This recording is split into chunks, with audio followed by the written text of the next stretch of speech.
What's up, y'all? I want to talk about Siddartha. Anyway, so I'm here at the Garden of 1,000 Buddhas in Arley, Montana, actually, and it's a Tibetan Buddhist, I suppose, kind of a place, like holy area. Down there is actually the garden, and there's some stupas, and which are like where they keep like, well, it's like holy Buddhist mounds, kind of. They used to have the Buddha's remains in the original ones, but obviously in these probably not. And they've got all the white pillars down there are Buddhas, every single one. So there's over 1,000, I think, of those, and every single one of them is a little Buddha. I've got photos up on my Instagram, which is Wyatt Wanders, same as the channel. But anyway, so what I'm here today to talk about, and it's cold as hell, so sorry, but what I'm here today to talk about is this book, Siddartha, and enlightenment and kind of Buddhism in general, and non-attachment, detachment from all these kind of things. And Siddartha was the first book I've ever read that I think I read when I was 13 or 14, and it was the first book I ever read where I realized that really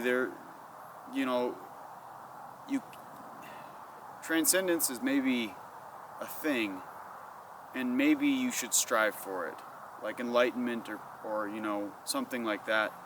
But it's not through others, it's through yourself.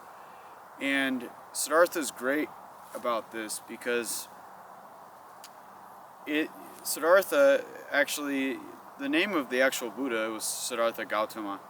And in the book, the name of the character is Siddartha, but it's not Siddartha Gautama, although he meets him later. He meets the actual Buddha in the book later.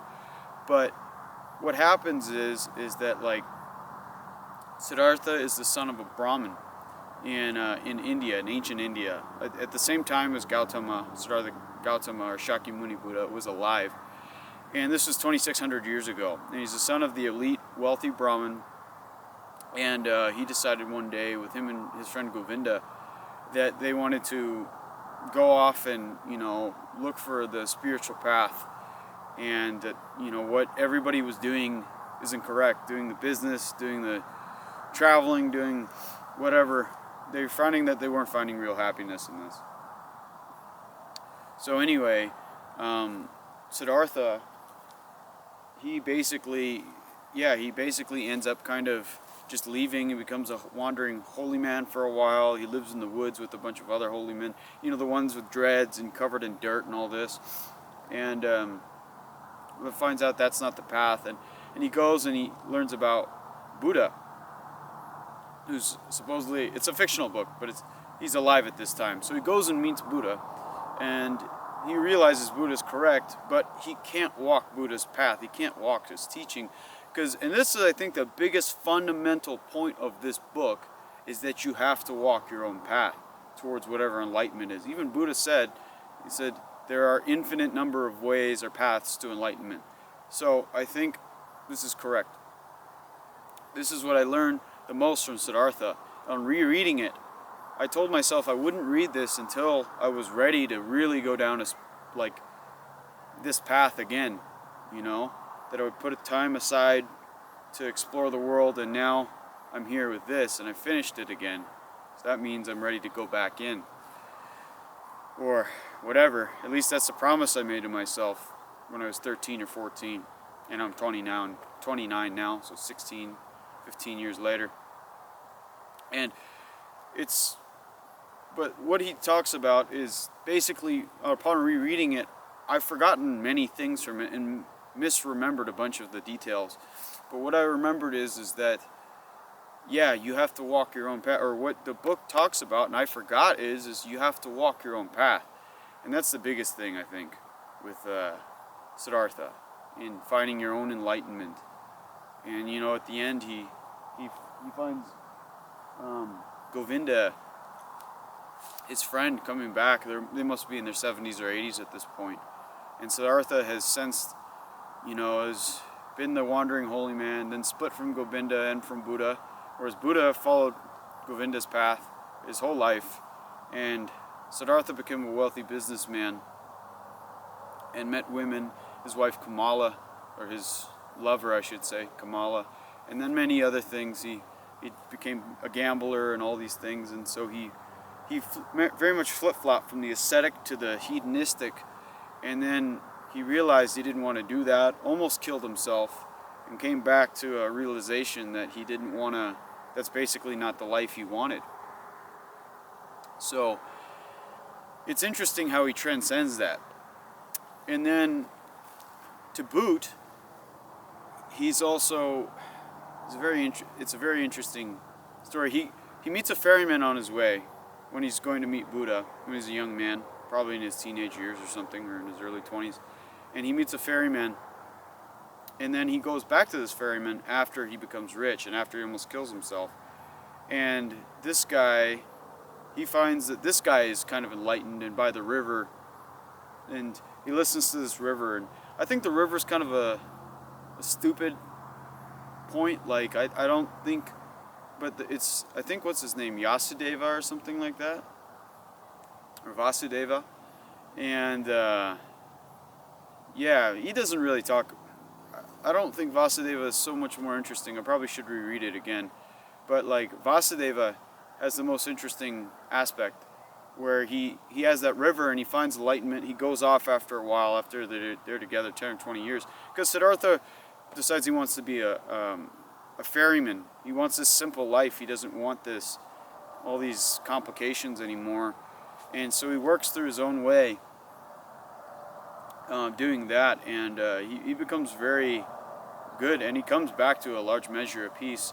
Then one day, his wife Kamala comes, or his woman, or whoever she is, comes back, and she has a son with Siddartha, without him knowing, and then she ends up getting bit by a snake and dying out there while they're out there, and and then the son's just there and is now in his care, but since he's a poor, and Kamala is a very rich woman, she's a very rich courtesan, so like this son is used to all the riches of the world, and so anyway, he can't really handle it, and he ends up leaving Siddartha. Siddartha feels great pain from this, but gets over it basically. The ferryman leaves him, and then he's the only ferryman, and leaves him to live in the forest and essentially enlighten himself or something. Or he is already enlightened, I think, is what the book is heavily implying there. And so anyway, Siddartha stays there, and he meets Govinda again, just at the end of the book. And Govinda, for the last time, meets him, and they talk. And Govinda, is asking, what wisdom have you gotten? I've fallen the same path, and I've never found anything. And Govinda says, or Siddartha says, I can't give you any more words that'll help you. Following others' teachings will never help you. They're only words. And that's true. And he says, more importantly, you need to follow the inside of you. What the inside, not what other people say, but what your inner spirit kind of says. So it's a really interesting aspect of this book. I don't know how to explain it much better than that, but that resonates with me so much more. After traveling 30 countries and being all over the world and meeting all sorts of people and having the ups and downs of everything I've done so far, you have to really follow yourself. If you let others think for you, it'll work out, but really the best is to think for yourself, because it doesn't always work out when others think for you. You just delegate responsibility somewhere else. And as individuals, as sovereign individuals, that's what we should always be doing, in my opinion. So anyway, I really find this book to be really, really good, and that you should definitely read it if you want some clarity and some introspection and some internal guidance. I don't know. Obviously when I was 13 or 14, the effect was much more profound. This is my first exposure to Buddhism or anything. even though Siddartha isn't really a Buddhist book, but it's definitely heavily influenced. And so that's why I came out to the Garden of a Thousand Buddhas today. Is one, it's my last day in Montana. I'm going to travel for different things. But two, yeah, it's interesting. So anyway, that's all I have left. So thanks for watching this video, guys. And yeah, have a good day.